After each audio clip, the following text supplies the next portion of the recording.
네, 오늘의 일발장전 시작합니다. 일발장전의 두 기둥이죠. 최고의 주식 전문가 두 분과 함께합니다. 김영민, 김준호, MBN 골드 매니저 모셨습니다. 안녕하십니까? 반갑습니다.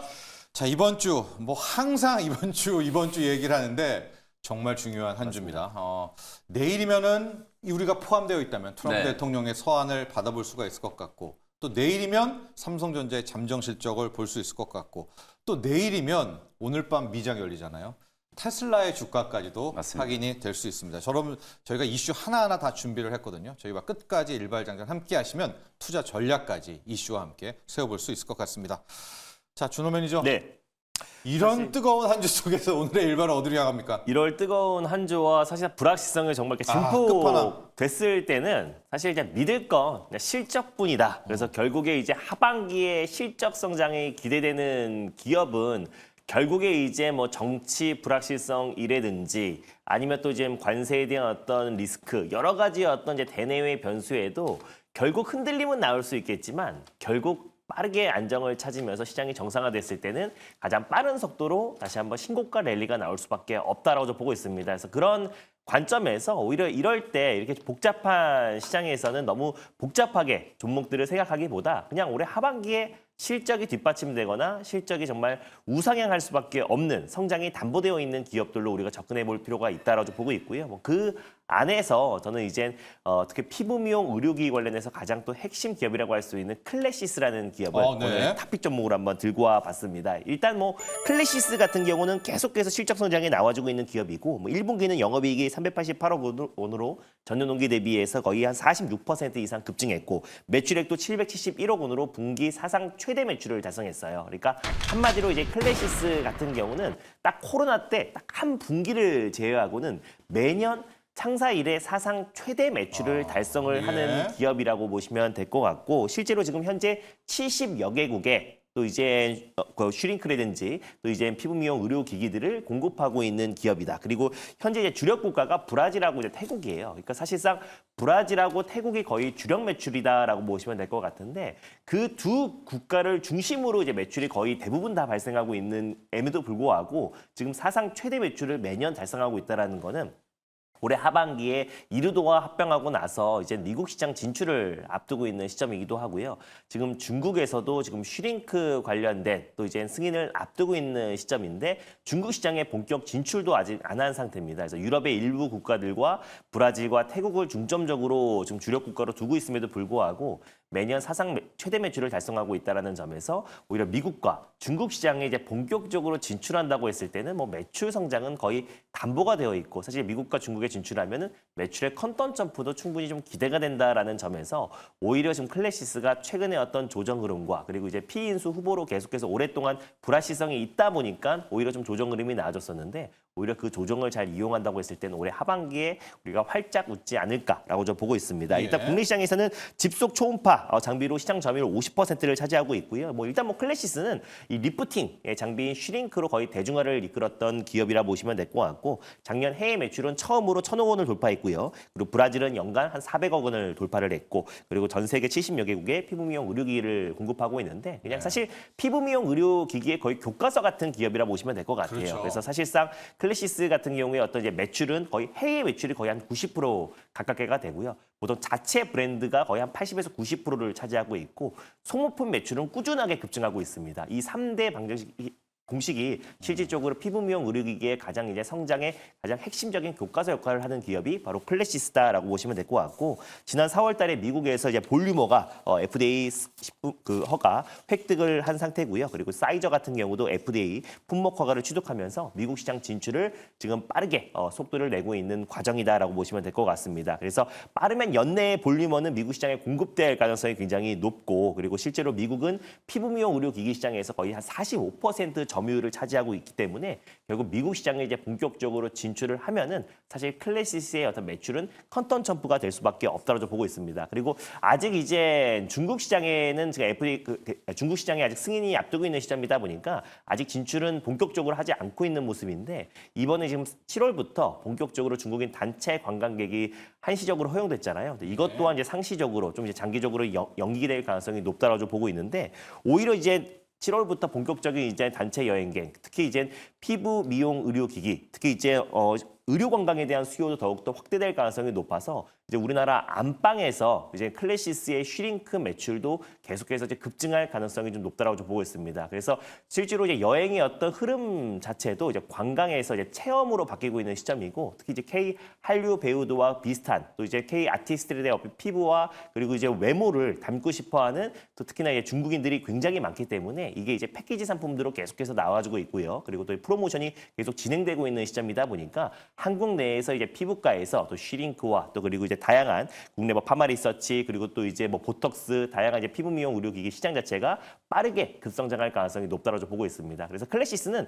다른 거 보기보다 오히려 이제 우리 하반기에 미국 시장 진출을 하면은 지금의 어떤 매출보다 훨씬 더 컨턴 점프가 될 가능성이 높다고 보고 있고요. 그래서 이런 불확실성이 정말 증폭되고 있는 이번 주 오히려 실적이 뒷받침되는 기업들을 잘 접근한다고 했을 때는 오히려 시장의 어떤 흔들림에도 오히려 안정적인 모습을 보이지 않을까라는 관점에서 오늘 클래시스를 탑픽 종목으로 들고 와봤습니다. 네, 자 오늘 클래시스 준호 매니저가 클래시스를 고른 이유가 있습니다. 워낙 변동성에 안 네. 주고 이럴지 저럴지도 모릅니다. 그러니까 맞습니다. 완벽하게 피해 있는 곳을 찾아보니까 K-뷰티인데 지금 네. 매출처도 미국이랑 전혀 관계가 맞습니다. 없죠. 미국이랑 거의 전혀. 브라질이죠. 맞아요. 브라질하고 태국이라 보시면 될 것 같아요. 태국이라고 보고 지금. 있고 네. 뭐 슈링크뿐만이 아니라 볼륨업, 신작도 뭐 신작이라는 표현이 그렇지만 이제 신제품도 네, 나와 맞습니다. 있고 실적도 해서 일단 우리는 중국 관광객들 하나 오는 것들 보면서 맞아요. 가보자. 가격 전략 한번 세워보도록 할까요? 가격 전략은 그냥 전일 종가였던 59,600원을 한번 매수가로 잡아보도록 하겠고요. 목표가는 71,500원 라인대를 직전 고점을 일단 목표가로. 결국에 저는 하반기에는 신고가 행진이 나올 수밖에 없다라고 좀 보고 있어서 일단 71,500원을 한번 잡아보도록 하겠고, 손절 라인대는 57,700원 말씀드려보도록 하겠습니다. 자, 오늘의 준호 매니저의 일발은 클래시스를 향했고요. 자, 오늘 첫 번째 이슈 보도록 하겠습니다. 바로 트럼프 대통령의 서한입니다. 영민 매니저, 네. 이제 많은 국민들이 오해하는 게 이걸 이메일로 하시는데 그야말로 편지입니다, 여러분. 진짜 서한을 옛날 보낸다는 편지입니다. 거예요. 네. 그 우리 중세 영화 보면은 편지 쓴 다음에 뭐 도장 같은 걸로 그냥 꽉 눌러가지고 봉투 못 나오게 하지 않습니까? 그 채로 편지를 발송한다는 거기 때문에 우리 시각으로 오후 1시에 발송을 하면 뭐 그게 페덱스로 오고 뭘로 올지 모르겠지만 외교 행락으로 갈지 뭐 외교 페덱스로 행락, 갈지 모르겠는데. 비행기 타고 오겠죠. 네. 내일쯤 받아본다고 하는데 우리가 일단 들어 있을까요? 우리나라는 아무래도 이제 포함이 되어 있을 것 같긴 그래요? 한데 뭐 상황이 그렇게 안 좋을 것 같지는 않아요. 일단은 뭐 25% 내외 정도 수준이 예상되기는 하는데 주말 동안에 우리 이제 통상교수 본부장하고 뭐 국가 위성락 또 실장도 위성락 이제 갔죠? 안보실장 네. 같이 이제 미국에 가가지고 뭐 이래저래 이제 접촉들을 좀 하고 있고 나름대로 좀 긍정적인 이제 피드백을 좀 받았다라는 보도들도 나오고 있는 것 같거든요. 그리고 실제로 이제 7일부터 미국이 한 12개에서 15개 국가에다가 서한을 발송한다라고 했고 지난주에 이미 약간 요 서한에 타겟이 되는 국가들 네. 인도라든지 일본 사실상 유럽연합. 트럼프 네. 대통령이 4월 달에 상호 관세를 시작하자마자 가장 먼저 적극적으로 협상에 좀 임해줄 것으로 기대를 했던 나라들이 바로 인도하고 이제 일본 그리고 네. 이제 말씀해주셨던 유럽연합 네. 이런 국가들인데 최근에 이제 인도하고 일본 쪽에서 굉장히 조금 파열음이 좀 심하게 나오고 있는 상황이잖아요. 인도는 왜 그래요, 갑자기? 그러니까 인도도 갑자기 이제 협상 다 타결돼서 이제 네. 발표만 한다라고 이제 얘기를 네. 했었는데 자국 내에서 이제 승인이 안 되는 것 아. 같아요. 그래서 자국 내에서 이제 어쨌든 인도도 내부에 문제가 있기 때문에 그 이제 의회에서도 반발을 굉장히 좀 많이 하고 예. 완전히 이제 미국에다 다 양보를 해줄 수 없는 이제 그런 상황이 이제 만들어지다 보니까 최종적인 협상 타결 발표가 계속 좀 미뤄지고 이게 이제 트럼프 대통령의 심기를 조금 건드린 게 아닌가 이런 생각이 좀 들거든요. 근데 베트남도 마찬가지예요. 네네. 사실 베트남도 최근에 타결이 됐지만 네. 처음에 베트남은 뭐 진짜 다 내줄 것처럼 했었거든요. 네. 근데 이제 최근에 20% 관세를 이제 수용하면서 상당 부분 양보했고 미국산 제품에 대해서는 제로 관세, 아예 무관세로 했잖아요. 비행기도 사주잖아요. 맞습니다. 많이 이제 받쳤어요. 그런 부분들이 네. 이제 있기 때문에 트럼프 대통령의 어떤 전형적인 협상 전술이 이번에도 이제 다시 왜냐하면 이게 편지를 보낼 거면 진작부터 보낼 수 있었잖아요. 근데 시한이 이제 7월 8일까지인데 그게 다 돼서 이제 서한을 보낸다는 것 자체가 만약에 협상에 적극적으로 임하지 않으면 관세 시행하겠다라는 어떤 윽박지름이나 이제 마찬가지이기 때문에 그런 부분에 있어서는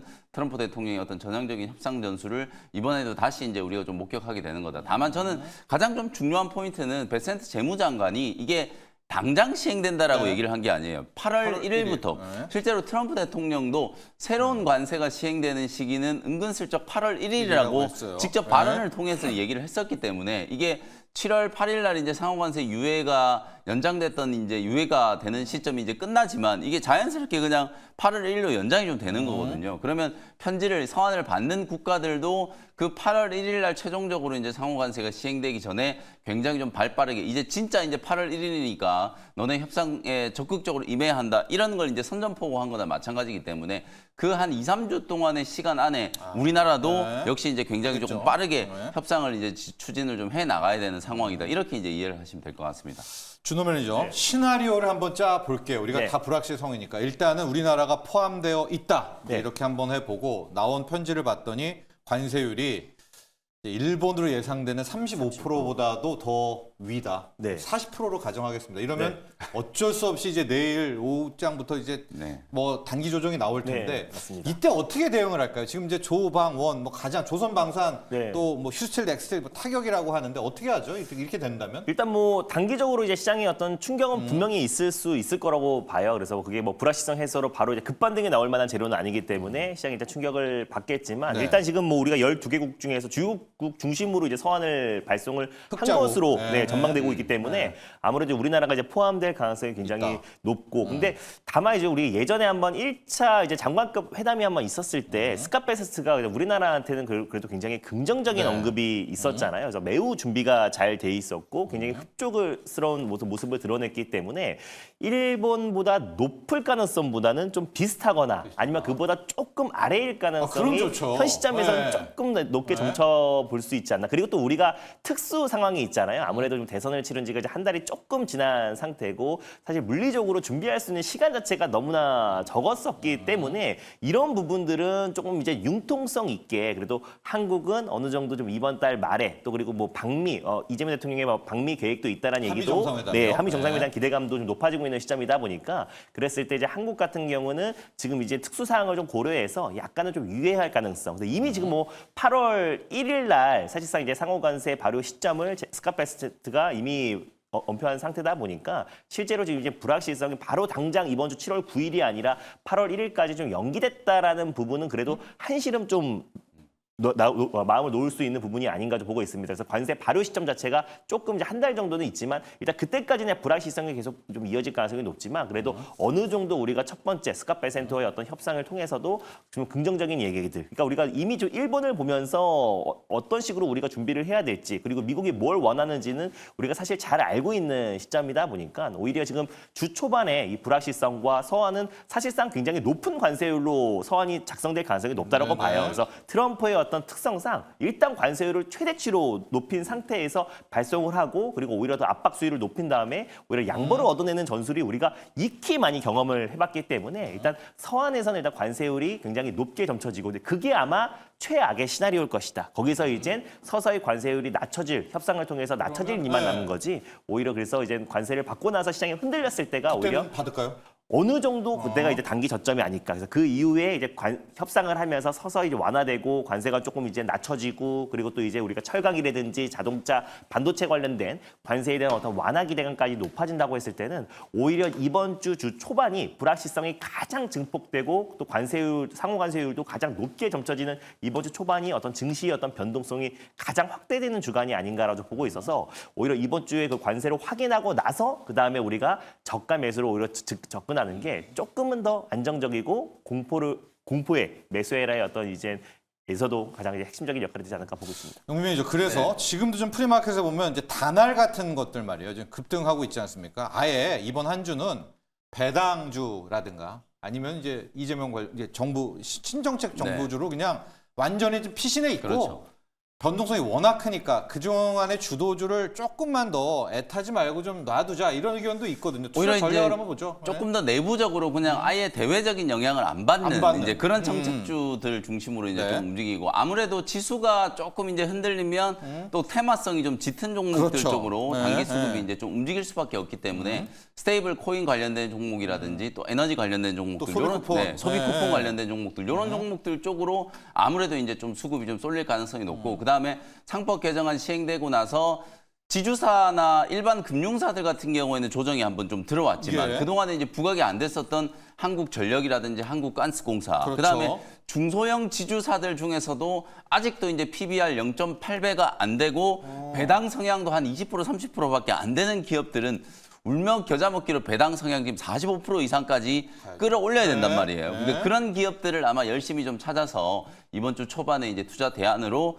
활용하려고 하는 이제 수급적인 움직임이 있지 않을까 이런 생각이 조금 들고요. 다만 저는 이제 단기적인 관점에서 봤을 때는 뭐 준호 매니저 잘 아까 설명해 주셨던 예. 것처럼 실제로 우리 시장은 또 지난주 금요일 날도 글로벌 주식 통틀어 봐도 가장 좀 크게 조정을 좀 받았었고요. 예. 이번 주에 이제 상호관세 리스크가 다시 좀 부각될 수 있다라는 우려를 한 1, 2주 사이에 선반영을 조금 시키고 있는 구간이거든요. 그러면 선반영. 오히려 서한 받고 나서 우리나라가 뭐 35%일지 30%일지 25%일지 모르지만 일단 받고 나서 협상이 본격적으로 이제 진행이 되는 거기 때문에 특히 우리나라는 요번에도 지금 보면 안보실장이 이제 미국을 갔잖아요. 사실은 외교장관이 먼저 가서 이제 외교 라인하고 한미 정상회담에 대한 협의하고 그리고 이제 통상교섭 본부장을 포함해서 이제 실무적인 차원에서 이제 무역 협상을 좀 해야 되는데 네. 아시다시피 여러분 아직 뭐 장관들이 임명이 안 됐잖아요. 이번 정부에. 그러니까 이제 대통령실에 이제 안보실장이 가고 통상교섭 본부장이 이제 협상을 좀 하러 간 거거든요. 네. 그런 부분들에 대한 우리나라의 또 조금 애로사항을 분명히 이제 조금 고려를 해줄 거라고 보고 미국 입장에서도 우리나라에 지금 얻어낼 게 분명히 있거든요. 조선이라든지 MRO 쪽 그리고 이제 알래스카 이제 LNG 프로젝트 이런 쪽은 우리나라의 어떤 전향적인 참여를 분명히 이제 미국이 좀 요구하고 있는 상황이기 때문에 서로의 이해관계가 잘 맞아떨어지는 부분들이 분명히 좀 있다. 그래서 저는 한미 간의 이 무역협상, 관세협상은 큰 무리 없이 타결이 좀 될 거라고 보거든요. 가장 좀 중요한 건 소고기하고 네. 방위비 이제 증액하는 그 문제예요. 그래서 그 부분만 어떻게 좀 이제 합의가 좀 잘 된다라고 하면 저는 무역 협상과 관련된 불확실성은 주 초반에 이제 강하게 반영이 좀 되고 해소가 좀 될 거라고 보기 때문에 오히려 주 초반까지 이제 조정받는 뭐 지금 조방원 종목들도 저는 분할 매수 관점으로 좋아요. 충분히 이제 접근이 가능하다라고 보여지고요. 최근에 새롭게 이제 바닥권에서 올라오고 있는 자동차 업종, 바이오 업종 이런 종목들은 조정을 이용해서 여러분들이 좀 관심을 좀 가져두시는 전략. 단기 트레이딩 관점에서는 아까 말씀드렸던 것처럼 내부 이슈나 테마가 좀 배당이나. 반짝할 수 있겠습니다만 중장기적으로 봤을 때는 오히려 그동안의 주도주 역할을 했던 종목들과 낙폭 가대 종목들의 어떤 키 맞추기 흐름 이런 걸 여러분들이 좀 주 초반에 주목을 좀 해보시는 게 중요하지 않을까 이렇게 말씀 좀 드리겠습니다. 자, 트레이딩과 장투를 좀 나눠서 대응해 보자. 내일 최악을 맞더라도요. 우리가 50%를 맞더라도 그게 일단 최악이잖아요. 맞습니다. 그러니까 그때 받는 그 조정 폭이 일단은 맞아요. 최악이라는 걸 이제 생각을 해두고 이번 주는 뭐 신정부 정책 또 배당 쪽으로 피신해 있대 장기적으로는 기동안의 주도주인 이제 조방원 쪽도 한번 분할 매수라든가 이런 것도 함께 제시를 해주셨습니다. 준호 매니저 이런 가운데 우리는 내일 또 대장이 출동을 해요. 맞습니다. 삼성전자의 2분기 잠정 실적 발표인데 컨센이 5조 원대까지 낮춰졌어요. 맞습니다. 일단 뭐 지난번에 마이크론 테크놀로지 실적 발표하고 나서 이제 삼성이나 이제 SK 하이닉스에 대한 실적도 기대감이 높았는데 일단은 아직까지 2분기 실적이 완벽하게 좀 돌아설 거라는 기대보다는 약간은 좀 이제 삼성전자가 2분기 실적이 좀 낮게 나온. 다만 이제 2분기 실적 자체가 좀 바닥을 다질 거라는 어떤 기대감은 높아지고 있는 시점이고 최근에 이제 외국인의 어떤 저가 매수도 삼성전자에 좀 유입되고 보여요. 있다라는 점을 봤을 때는 그래도 최근에 어떤 삼성전자가 확실히 2분기에 좀 바닥을 다질 가능성은 높다라고 보고 있습니다. 다만 이제 삼성전자가 이제 실적 발표 이후에 이제 바닥을 다지고 3분기 컨센이 좋다라고 하더라도 일단 시장의 어떤 대장주로서 계속해서 신고가 랠리가 나오기에는 강한 매수가 유입되기에는 좀 제한적인 게 최근에 어떤 삼성전자의 매수세는 그냥 확실하게 키 맞추기 일환으로 시장의 어떤 상승을 견인하기 위한 어떤 이제 패시브 자금이 좀 유입이 됐다라고 좀 보고 있습니다. 그래서 우리도 사실 이 삼성전자가 이제 본격적인 상승이 나오려면 삼성전자의 어떤 이제 HBM 쪽에서의 어떤 성과가 나와 준다고 했을 때는 정말 저는 강한 매수가 유입될 가능성이 높다라고 보고 있고요. 일단 그리고 삼성전자와 이제 SK 하이닉스 같은 경우는 그래도 이제 우리나라의 이제 소버린 AI, 특히 이제 AI 칩에서는 이제 삼성전자와 SK 하이닉스가 가장 이제 중심축 역할을 할 가능성이 좀 높다라고 보기 때문에 일단 뭐 정부 정책적으로의 어떤 기대감도 최근에 좀 적용되고 있지 않나 보고 있습니다. 다만 이번에 실적으로 봤을 때는 확실히 2분기 이제 바닥을 다지고 이제 3분기에 대한 어떤 실적 성장의 기대감이 분명히 있지만 사실 지금 아직까지도 전 세계의 어떤 트렌드와 엔비디아가 계속해서 지금 신고가를 이어가고 있다는 부분도 결국 AI 어떤 수요와 AI 시장 성장이 정말 가파르게 성장하고 네. 있다라는 부분이다 보니까 아직까지는 삼성전자가 AI 칩, 특히 HBM 쪽에서의 어떤 큰 두각을 못 나타내고 있어서 올해 이제 이 부분에 대해서 HBM4는 정말 이제 SK 하이닉스를 삼성전자의 어떤 각오대로 네. SK 하이닉스보다 HBM4 시장에서는 점유율을 뺏어온다고 했을 때는 정말 삼성전자가 본격적인 상승 랠리가 나오면서 진짜 코스피 3천, 4천, 5천 시대를 다시 한번 열 가능성이 높지 않을까 좀 보고 있어서 일단 2분기는 확실히 실적을 바닥이니까 2분기 실적에 대한 너무 큰 기대를 하기보다는 서서히 이제 바닥을 다지고 이제 레거시 또 메모리 업황이 서서히 회복되고 있다라는 부분만 우리가 체크해 봐야 되지 않을까 보고 있습니다. 좋습니다. 재료를 조금 더 볼게요. 지금 준호 매니저는 HBM4 재료를 이야기해 주셨고 시장에서는 이제 신정부가 밀고 있는 파운드리 정책 네. 거기에다 뭐 테슬라와 파운드리 협업 얘기도 나와 있는 게 있고 폴더블 폰이 9일날 수요일날 공개되기도 하고 삼성전자가 이제 재료를 타야 되고 뭐 다 묻혀졌지만 HBM3 네. 12단도 이거 네, 살아 있잖아요. 죽은 거 중요해요. 아닙니다. 그러니까 네, 이런 굉장히 거가 중요합니다. 있어서 삼전이 좀 역할을 해줬으면 재료적인 차원에서 뭐 먹어볼까요? 저는 이제 두 가지 정도 이제 재료. 좀 중요한 시사점이 있다라고 보는데요. 네.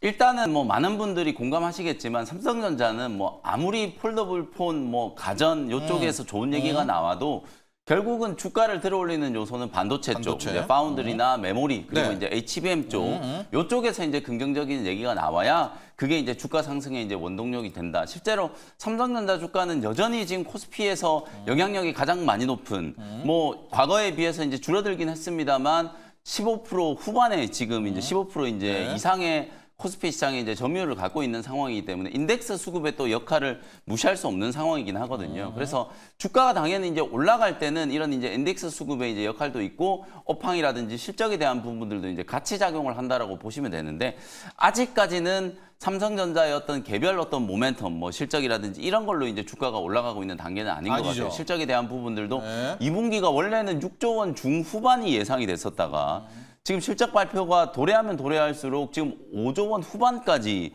컨센이 지금 하향 내려왔어요. 조정되어 있는 네. 상태예요. 거꾸로 이제 하이닉스는 9조 원 넘어서서 컨센이 이제 계속 올라가고 있는 상황이죠. 그러니까 구분을 좀 해보면 레거시 업황은 2분기 때까지도 관세에 대한 이제 우려라든지 출하량이 아직 본격적으로 이제 증가한 구조가 아니기 때문에 레거시 쪽은 아직은 조금 시간이 좀 걸린다. 그러면 삼성전자 같은 경우는 레거시가 거의 대부분이다 보니까 실적에 대한 이제 부진 우려가 이제 생기는 거죠. 그러니까 이제 2분기까지는 한 5조 원 중후반대 이제 영업이익이 좀 나오면서 좀 부진할 거다. 근데 이제 SK 하이닉스 같은 경우는 HBM이라는 강력한 무기가 있기 때문에 주가가 이제 강하게 좀 올랐었던 거거든요. 그러니까 삼성전자도 지난주에 제가 말씀드렸던 것처럼 평택 P5 공장에 대한 투자 얘기를 했고 거기가 파운드리하고 메모리를 같이 생산하는 복합 플랜트라고 말씀드렸잖아요. 그러니까 이제 우리나라의 이제 어떤 정책 수혜주 이재명 대통령의 어떤 파운드리 육성 정책과 맞닿아 있는 부분이고 시적절하게 또 투자를 재개한다. 최대 30조 원까지 투자를 재개한다는 얘기가 나왔었기 때문에 그런 부분들에 대해서 분명히 이제 긍정적으로 생각을 할 수 있고요.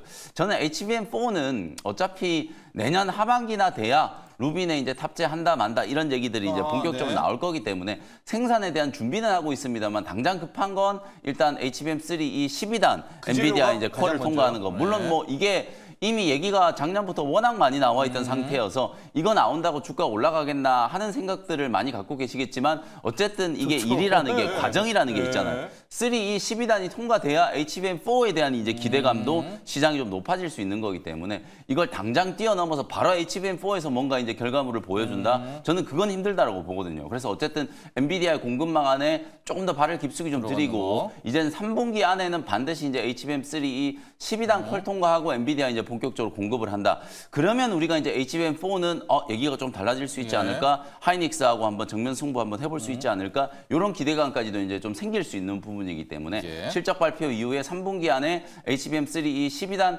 퀄 통과 여부, 요게 이제 저는 가장 좀 중요한 또 터닝 포인트가 될 수 있다. 이렇게 말씀을 좀 드리겠습니다. 좋습니다. 일단은 HBM4도 좋기는 하지만 한 내년까지 쓸 재료고 단기적으로 HBM3 12단 통과 하나와 신정부와의 파운드리 육성 요 두 가지를 이제 초점을 맞추면 좋을 것 같습니다. 자, 프리마켓 종목들 좀 보면서 리뷰도 해보도록 하겠습니다. 준호 매니저, 우리 기술 투자도 좀 보면서 리뷰를 하면서 지금 좀 종목 중에서 보이는 게 거의 자, 뭐 다날 이런 좀 맞습니다. 야, 좀 이런 쪽 다날이나 라인들, 지역 화폐 쪽, 코너라인. 편의점 라인들입니다. 아마 이게 소비 쿠폰 되고 맞습니다. 정책주인데요. 여기 지역 한번 점검해 볼까요? 화폐 또 아니면 스테이블 코인 네. 관련된 종목들이 돌아가면서 반등이 나와주고 있는데 일단 우리 기술 투자 같은 경우는 최근에 지금 이제 업비트 두나무가 네이버와 손잡고 이제 스테이블 코인 관련해서 이제 공동 개발 또 그리고 이제 상표권 출원을 같이 하겠다라고 해서 사실 업비트의 지분을 7% 가지고 있는 우리 기술 투자가 지금 그 대체 거래소에서 한 3-4% 정도의 상승 흐름이 나와주고 있다라고 보고 있고요. 이번 주 이제 7월 9일이 또 운명의 날인 게 암호화폐 가상자산 시장에서는 이제 운명의 날이라고 할 수 있는 게 이제 클래리티 법안 통과를 앞두고 있는 시점이라고 말씀드렸잖아요. 이제 하원에서 통과할 확률이 높고 이거는 이제 지니어스 법안보다 훨씬 더 강력하다라고 말씀드렸습니다. 그 가상자산 자체가 사실상 이제 상품인지 주식처럼 우리가 판단을 해야 되는 건지 그걸 누가 관리할 것인지 정확하게 이제 분별할 수 있는 그러니까 실제로 이제 가상자산 특히 뭐 스테이블 코인이 됐던 가상자산이 됐던 확실하게 제도권 안으로 들어올 수 있는 법안이 이번 주 통과를 앞두고 있는 시점이다 보니까 아무래도 이번 주는 이제 대내외 변수가 굉장히 큰 시점에서 오히려 지금 이제 스테이블 코인이라든지 이제 정책 관련된 섹터들이 조금 이제 반등 흐름이 나와주고 있지 않나 보고 있습니다. 뭐 LG CNS 같은 또 스테이블 코인 대장주도 좀 반등이 나와주고 있다는 점을 놓고 봤을 때 우리 그 숫자 같은 경우는 이제 마찬가지로 지금 이제 특히나 이제 주시장에 대한 어떤 이제 불확실성이 좀 커졌을 때 오히려 좀 정책적으로 좀 수급이 좀 이동되는 그러니까요, 경우도 이번 주. 분명히 좀 네, 있다라고 네. 보고 있고요. 그리고 특히나 테마. 이번 주에 저는 클래리티 법안은 사실상 통과 확률이 너무나 높다. 거의 90% 이상이다라고 보고 있는 게 이미 하원 금융위원회에서도 찬성표가 훨씬 더 높았었기 때문에 하원 통과를 된다고 했을 때는 이제 가상자산 제도권화, 그 다음에 지니어스 법안이 순차적으로 통과될 가능성이 좀 높다라고 보고 있습니다. 그래서 우리나라에서는 이제 특히 업비트가 이제 가장 이제 핵심이고, 그래서 업비트의 지분을 가지고 있는 우리 기술자와 하나투자증권이 있는데. 하나투자증권 같은 경우는 아무래도 좀 최근에 증시 부양책, 특히 이제 3법 개정안 통과 이후에 약간의 좀 이제 증권주들이 좀 차익 매물이 좀 출해되고 있는 시점이라서 살짝 쉬어가지만 우리 기술 투자가 이제 먼저 시세가 좀 분출될 가능성이 높다라고 보고 있고 이번 주 초반에는 약간 정책 섹터들도 우리가 충분히 좀 관심을 가질 필요가 있지 않을까 보고 있습니다. 자, 프리마켓 특징주 하나 또 보도록 하겠습니다. 교촌 FMB 볼 텐데요. 지금 7%, 8% 가고 있습니다. 어제 여러분들 뉴스 많이 보셨지만 이 소비 쿠폰이 지급이 되는데 이 대형마트는 안 되고요. 백화점도 안 되고 다만 이런 프랜차이즈 중에서 교촌은 가맹점은 또 네. 돼요. 예, 치킨, 피자는 되기 때문에 그것들을 전형적으로 또 반영하고 있다. 앞서 이제 뭐 편의점주 올라가는 것들도 여기에 좀 유사한 흐름이다라고 해서 전형적으로 오늘 장 힘든데 또 이런 종목들이 일단은 프리마켓에서 반응을 하고 있고요. 영민 매니저, 칩스앤미디어 한번 볼까요? 네. 칩스앤미디어. 이걸 좀 자율주행으로 보면 이게 좀 급등은 좀 갸우뚱한 게 머스크 리스크가 있잖아요. 근데 이 그렇죠. 칩스앤미디어가 지금 한 9% 정도 시세가 나거든요. 볼까요? 삼성전자하고 구글이 참여한 이제 비디오 코덱 개발에 이제 성공을 했다. 요 보도가 나오면서 예. 지금 이제 프리마켓에서 주가가 조금 급등을 하고 있는 것 같아요. APB 상용화 이제 대한 이제 기대감. 결국엔 원래 이제 칩스앤미디어는 이 비디오 IP 기술에서는 맞습니다. 대한민국이 이제 코덱. 최고 수준의 이제 예. 기술을 가지고 있는 회사잖아요. 그래서 우리가 이제 칩스앤미디어를 예전부터 자율주행 수혜주다. 이렇게 이제 연결을 네. 시켰던 거거든요. 실제로 칩스앤미디어가 뭐 자율주행 솔루션 자체를 이제 개발한 건 아닌데 거기에 이제 가장 핵심적인 이제 기술이 될 수밖에 없는 비디오 IP 이제 코덱 기술. 특히나 이제 지금 구글, 삼성이 이제 참여하고 있는 APB 개발에 상용화가 이제 임박했다라는 이제 보도가 나오면서 3분기 안에 이제 지금 설계가 마무리되고 있고 3분기 안에 출시가 좀 될 거다. 이런 얘기가 좀 나오니까 주가가 이제 좀 급등을 하는 거라고 예. 이제 보여지거든요. 어쨌든 저는 이제 칩스앤미디어나 또 가온칩스 많은 분들이 이제 또 좀 잊어먹으셨을 텐데 실제로 이제 AI 반도체 생태계를 구축을 한다라는 거 우리나라가 아무리 소버레인 AI 얘기를 한다라고 하더라도 소프트웨어 기업들보다 먼저 반도체 칩, AI 칩을 이제 구현할 수 있는 기업들을 우리가 보유하는 거 그게 저는 훨씬 더 좀 중요하다고 보거든요. 그래서 이재명 대통령도 국산 이제 GPU와 더 나아가서는 NPU 칩 개발에 대한 이제 상당한 이제 그렇죠. 관심을 좀 갖고 있기 때문에 칩스앤미디어도 어찌 보면 이제 AI 반도체 칩의 이제 국산화를 또 선도하는 그런 이제 정책 수혜주로도 연결을 좀 시킬 수 있을 것 같아요. 그래서 오늘 뭐 개별 모멘텀을 가지고 이제 움직이는 재료긴 합니다만 주가는 최근에 한 16,000원, 17,000원대 이제 하방 경직성이 좀 만들어져 있는 상태여서 오늘 이제 APB 요 이슈로 추세가 한번 좀 전환될 수 있을지 19,000원을 뚫으면은 저는 추세가 한번 전환되는 위치라고 이제 보니까요.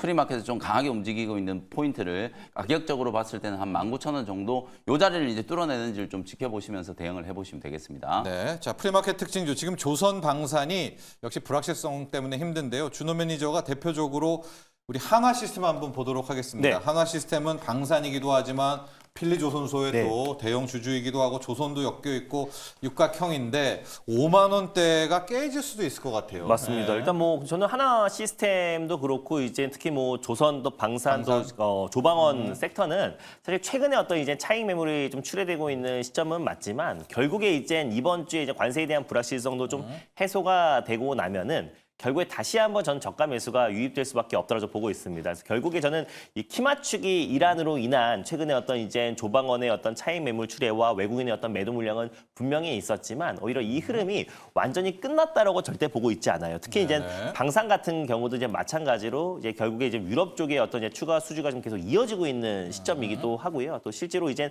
최근에 중동 국가들 쪽으로 이제 계속 확산되고 있고 특히 하나 시스템 같은 경우는 이 방산 안에서도 결국 이제 특히나 저궤도 위성 통신의 가장 핵심적인 있죠. 네, 기업이자 결국에 또 안티드론 시장에서도 가장 주도권을 가지고 있는 또 기업이기도 하고 또 조선 쪽으로 간다고 하더라도 결국에 필리조선소의 어떤 지분율을 제일 많이 가지고 있는 기업이 사실 하나 시스템이다 보니까 결국에 저는 이 기업들이 오히려 이번 주에 어떤 이제 관세에 대한 불확실성이 좀 커지고 있는 시점에서 또 그리고 시장 키 맞추기 또 그리고 포트 재조정으로 인한 차익 매물이 좀 출현했던 시점에서 오히려 조정 시 매수의 관점으로 접근해야 되는 섹터가 결국 또 조방원이 아닌가라고 좀 보고 있습니다. 그래서 조선 또 방산 그래서 사실 또 합쳐져 있는 교집합적인 요소가 있는 하나 시스템 같은 경우는 오히려 지금 이 조정을 이용해서 5만 원 라인들을 이탈한다고 하더라도 저는 오히려 그때가 또 다시 매수 적기가 또 아닌가라고 좀 보고 있어서 오히려 방산 섹터들은 오히려 지금의 어떤 조정을 이용해서 투매에 동참할 필요는 전혀 없다라고 좀 보고 있고요.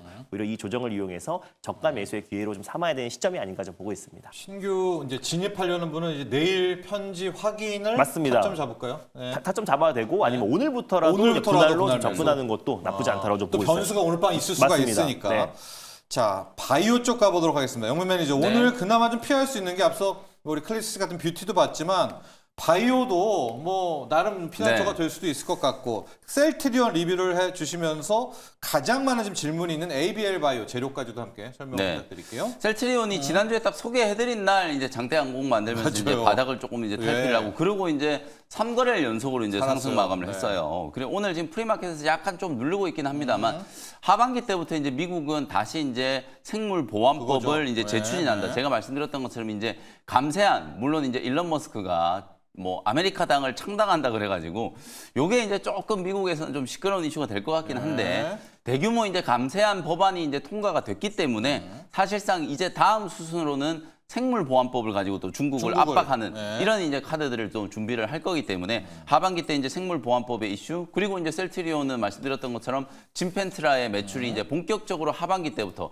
작년과는 분명히 이제 다른 모습을 저는 보여줄 거라고 생각을 하고요. 그리고 지난 금요일 날 또 나온 뉴스를 보면 셀트리온 홀딩스가 또 수천억 원 최대 뭐 조 단위의 이제 자본을 또 조달을 해가지고 헬스케어 이제 지분도 좀 매입을 하고 결국은 이제 지배주 구조와 관련된 이제 재편 상법 개정안이 통과됐기 때문에 여러분들 아시다시피 이제 서정진 회장이 또 이런 부분들은 굉장히 또 적극적으로 또 추진을 해 나가거든요. 추진력 하면 또 서정진 회장이기 때문에 셀트리온 홀딩스의 어떤 추가적인 어떤 자본 조달과 그리고 이제 추후에 미국 나스닥 시장 상장과 관련된 이슈 그리고 이제 셀트리온 제약과의 이제 2차 합병 이런 것들을 연내 이제 다 마무리한다라고 하면 셀트리온 지금 17만 원대 여전히 저는 좀 싼 게 아닌가. 그래서 저는 제가 지난번에 목표가를 20만 원 말씀드렸는데 좀 목표가를 올려서 한 22만 원 정도 이상까지는 충분히 좀 올라갈 수 있지 않을까. 그래서 단기간점에 이제 목표가를 한 22만 원 정도 좀 설정을 좀 해두고 한 7, 8월 중에 셀트리온의 그 정도 가격은 한번 도달을 좀 할 수 있을 거다. 그다음에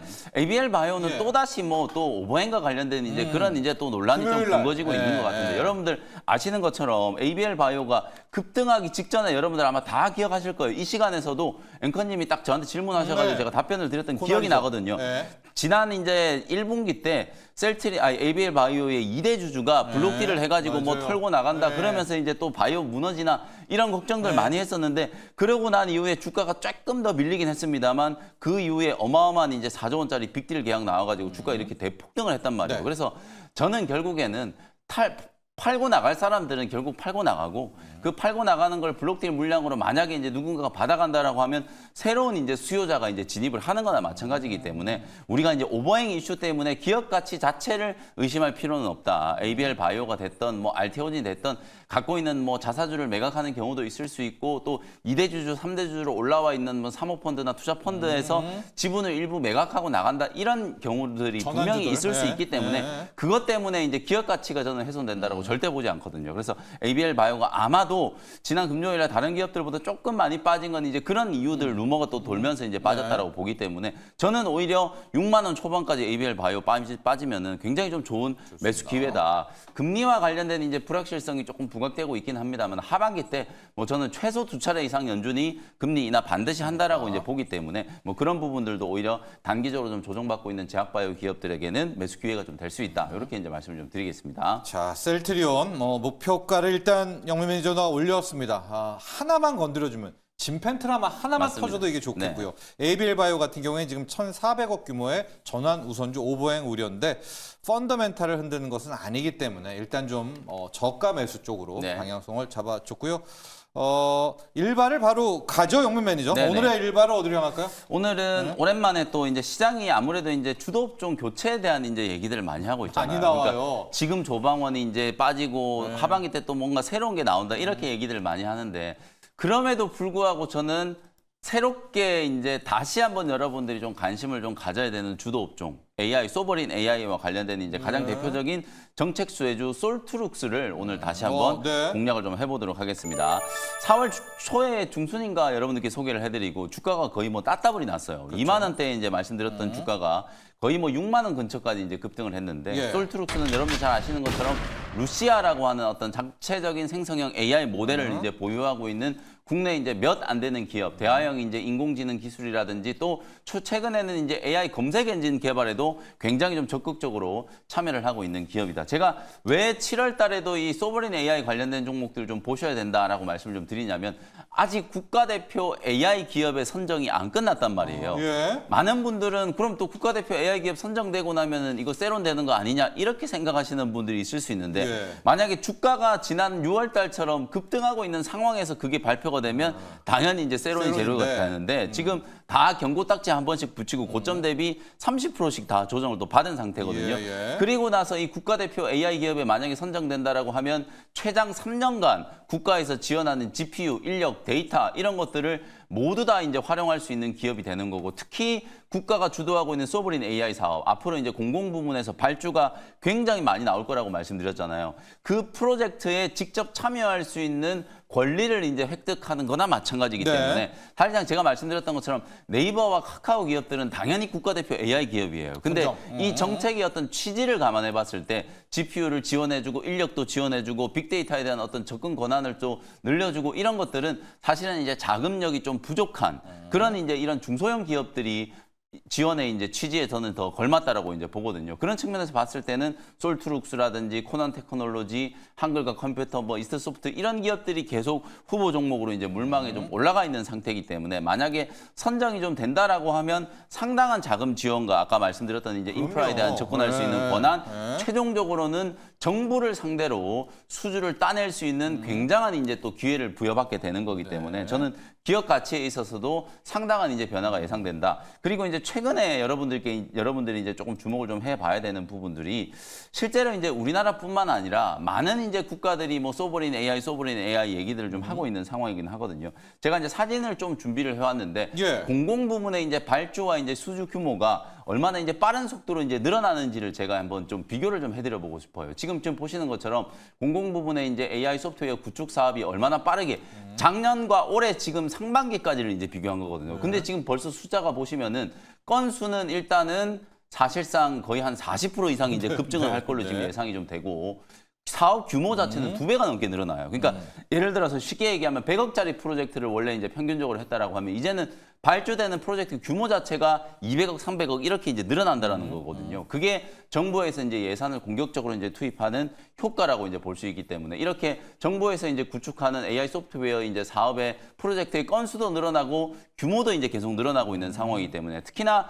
중소형 이제 이런 소프트웨어 기업들한테는 상당한 이제 기회가 좀 될 거고 이게 저는 우리나라의 이제 소버린 AI 정책에 성공을 하기 위한 마중물 역할을 분명히 좀 하게 될 그렇죠. 거다. 네. 그래서 국가대표 AI 기업 선정하기 전에 오히려 이제 조정받은 위치에서 이런 이제 중소형주 소프트웨어 이제 핵심 수혜주들을 다시 한번 좀 관심을 좀 가져보자라는 차원에서 오늘 솔트룩스를 4월에 이어서 다시 한번 소개를 좀 해드리도록 하겠습니다. 네. 가격 전략을 이제 전략을? 같이 한번 보시면은요, 말씀드린 것처럼 6월 초에 새 정부 출범에 대한 이제 기대감이었죠. 저거죠. 뭐 코난 테크놀로지 차트 한번 보여드리면 코난 테크놀로지, 뭐 솔트룩스 이런 기업들이 대장주 한컴, 역할을 하면서 네. 굉장히 강하게 이제 급등을 네. 했어요. 뭐 하정우 AI 수석, 뭐 그다음에 최근에는 산자부 장관, 또 뭐 중소기업 네. 벤처부 장관, 전부 이제 일반 기업에 또 AI 전문가들을 이제 또 이렇게 초빙을 좀 하다 보니까 이제 그런 부분들에 대한 기대감이 반영이 되면서 주가가 굉장히 강하게 올랐단 말이에요. 그리고 나서 이제 지금 조정이 진행되고 있는 구간이기 때문에 추세가 꺾이지 않고 7월에도 이제 모멘텀이 분명히 저는 이어질 수 있다. 이렇게 이제 말씀을 좀 드리고요. 솔트룩스는 또 조정도 좀 심하게 받았어요. 거의 30% 가까이 조정을 좀 받았기 때문에 4만 원 초반대, 4만 2천 원 정도를 매수 밴드로 좀 설정을 좀 해드리고요. 1차 목표 가격은 5만 2천 원, 딱 한 20% 정도 목표 수익을 좀 잡고 트레이딩 관점으로 대응을 한번 해보시고 손절가는 3만 5천 원 말씀을 한번 드려보도록 하겠습니다. 5대 국가대표 있잖아요. 네. 이건 뭐 우리 또 예측이니까. 네, 영민 매니저는 5대에 네. 솔트룩스 어때요? 들어갈 가능성? 저는 분명히 들어간다라고. 들어간다? 그러니까 오늘 제가 소개를 해드리겠죠. 알겠습니다. 당연히 이제 네이버하고 카카오가 5대 빼고. 기업 안에는 네, 분명히 네, 들어갔는데 있고. 이 기업은 너무 뻔하니까 두 개 빼면은 솔트룩스하고 코난, 뭐 마음의 AI, 이스트 소프트, 한글과 컴퓨터 요 5개 정도가 있고 근데 비상장 회사 중에서도요. 있을 수 있죠. 피리오사 피리오사가 AI라든지 있으니까. 리벨리온 같은 네. 기업들도 분명히 될 수 있어요. 그러니까 우리가 꼭 상장 기업 안에서만 뽑는다는 게 아니기 때문에 예. 비상장 기업들 중에서도 이제 후보로 올라갈 수도 있다라는 것도 참고하시면 될 것 같습니다. 준호 매니저의 네. 히든 카드 있습니까? 5대 이거 네이버 카카오 빼고 솔트룩스 있고. 저 네. 또한 이제 솔트룩스도 포함될 것 같고 네, 그 안에서 5개니까. 네, 5개 중에서 아까 말씀드렸던 뭐 필요사라든지 필요사, 또 비상장도 그 분명히 리벨리온. 들어올 수 있지 않을까라고 보고 있고요. 그리고 그 안에서 이제 이스소프트 정도가 이스소프트. 그래도 좀 이제 참여될 수도 있지 않을까. 왜냐하면 실제로 이제 마이크로소프트와 휴먼 AI 관련해서 직접적인 파트너십을 구축해서 연구 개발을 하고 있는 기업이다 예, 보니까 또 실제로 또 이제 AI가 접목된 가상 검색 서비스도 지금 진행하고 있어요. 그래서 이소프트 정도가 그래도 좀 포함될 수 있는 국가대표에. 후보군 안에 들진 네, 않을까 좀 보고 있습니다.